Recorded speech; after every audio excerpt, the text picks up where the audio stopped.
गए तो आप सब कुछ हासिल कर सकते हैं। वो तीन सूक्ष्म शक्तियां हैं, मन, बुद्धि और संस्कार, जो आत्मा के साथ शरीर में प्रविष्ट होती हैं और शरीर छोड़ने पर आत्मा के साथ ही चली जाती है। आत्मा की सोचने की शक्ति को मन कहते हैं, और जब उन विचारों को बुद्धि द्वारा आत्मा समझती है तथा जब वे विचार कर्म व्यवहार में आते हैं, तब वे कर्म आत्मा पर अपना प्रभाव छोड़ जाते हैं, जिसे संस्कार कहते हैं। आइए इसे विस्तार पूर्वक समझते हैं। आत्मा की पहली सूक्ष्म शक्ति है मन। मन में ही विचार करने की क्षमता है, इच्छा शक्ति है, कल्पना करने की शक्ति है और महसूस करने की क्षमता है। जब मनुष्य इन क्षमताओं को समझ नहीं पाता, तब वह उसके अधीन हो जाता है। तत्पश्चात मनुष्य कहता है, मन तो चंचल घोड़ा है जो चारों ओर भटकता रहता है, या फिर मन तो एक चंचल बच्चे जैसा है। लेकिन मन का एक दूसरा पहलू यह भी है कि मन बड़ा सुंदर है। मन की क्षमताओं को अगर समझा जाए और उसकी वास्तविकता को जानकर उसे यथार्थ दिशा में लगा दिया जाए, तो यह मन लौकिक अथवा अलौकिक बड़ी से बड़ी प्राप्ति कर सकता है। तभी तो किसी ने सही कहा है कि आज मनुष्य अपने मन की क्षमताओं का सिर्फ 5% उपयोग करता है और बुद्धिमान व्यक्ति अपने मन की क्षमताओं का सिर्फ 15% उपयोग करता है। बाकी सारी क्षमता व्यर्थ ही चली जाती है। उसका कारण है कि आज मनुष्य के मन की ऊर्जा का बड़ा हिस्सा व्यर्थ विचारों में नष्ट हो जाता है।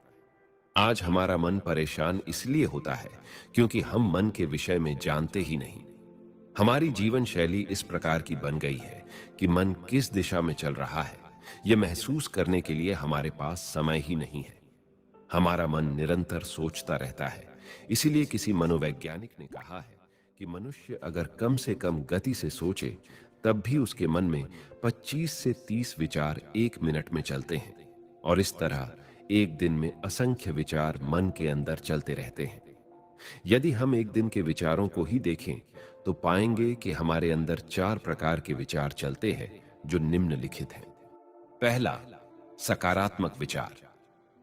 सकारात्मक विचार का अर्थ है सकारात्मक दृष्टिकोण के साथ जीवन की चुनौतियों का सामना करना। एक व्यक्ति जो सकारात्मक तरीके से सोचता है, वह अपने आसपास के लोगों और घटनाओं के उज्जवल पक्ष पर ही ध्यान केंद्रित करता है। सकारात्मक विचार से समर्थ संकल्प होते हैं, जिनमें शुभ भावना और शुभ कामना समाई होती है। इसमें न कोई स्वार्थ होता है, न कोई बुराई होती है। दूसरा, नकारात्मक विचार, जो किसी न किसी बुराई, कमजोरी या विकृत मानसिकता वाले विचार होते हैं और जो स्वार्थयुक्त होते हैं, उन्हें नकारात्मक विचार कहते हैं।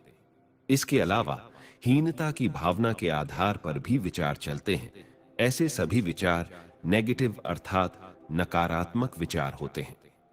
तीसरा, आवश्यक विचार। आवश्यक विचार हमारी दिनचर्या से संबंधित होते हैं, जैसे आज यहां जाना है, इसको मिलना है, इतने कार्य करने हैं, इतने कराने हैं इत्यादि। ये सभी आवश्यक विचार कहलाते हैं। चौथा है व्यर्थ विचार। व्यर्थ विचार का कारण है व्यर्थ दुख लेना, सुनी हुई बात न चाहते हुए भी मन में चलना या बीती हुई घटनाओं की स्मृति आना, जैसे कि यह क्यों कहा, यह ठीक नहीं कहा, यह नहीं होना चाहिए, ऐसा करते तो अच्छा होता, आदि आदि सोचकर मन को भारी बना लेते हैं। इन्हें ही व्यर्थ विचार कहते हैं। आज हम वर्तमान के बारे में नहीं सोचते, बल्कि उन्हीं बातों को सोचते हैं जो बीत चुका है। चूंकि इनसे समय और शक्ति की बर्बादी होती है, इसलिए ये सभी व्यर्थ विचार कहलाते हैं। विशेषज्ञों के विश्लेषण के अनुसार हमारा 80% विचार भूतकाल की घटनाओं से संबंधित होते हैं और 15% विचार भविष्य की चिंताओं के लिए होते हैं, और सिर्फ 5% ही वर्तमान के बारे में सोचते हैं। जबकि वर्तमान हमारे लिए बहुमूल्य है, इसका भरपूर सदुपयोग होना चाहिए। इस प्रकार सारे दिन हमारे मन में 4 प्रकार के विचार चलते रहते हैं: सकारात्मक विचार, नकारात्मक विचार, आवश्यक विचार और व्यर्थ विचार। इस तनाव के युग में हम यदि विश्लेषण करें कि हमारे मन में अधिकतर विचार किस प्रकार के हैं, तो महसूस होगा कि ज्यादातर व्यर्थ विचार ही चलते हैं और दूसरे नंबर पर नकारात्मक विचार ज्यादा चलते हैं। आवश्यक विचारों में भी स्वार्थ अधिक होता है, तो वे भी नकारात्मक हो जाते हैं। और इस तरह सकारात्मक विचार बहुत कम चलते हैं या ना के बराबर ही होते हैं।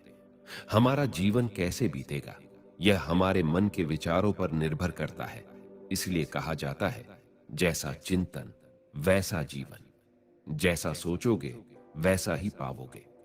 मैं आपको एक कहानी सुनाता हूं, ध्यान से सुनिएगा। इससे आपको समझ आएगा मन के विचार हमारे जीवन पर कैसे प्रभाव छोड़ता है। एक बार एक राजा था और उसका एक मित्र था जो लकड़ी का बड़ा व्यापारी था। दोनों की बहुत गहरी मित्रता थी। एक दिन वह लकड़ी का व्यापारी अपना लकड़ी का ढेर देख रहा था। तभी उसकी नजर चंदन की लकड़ी पर पड़ी और उसने देखा कि बहुत सारी चंदन की लकड़ियां हैं।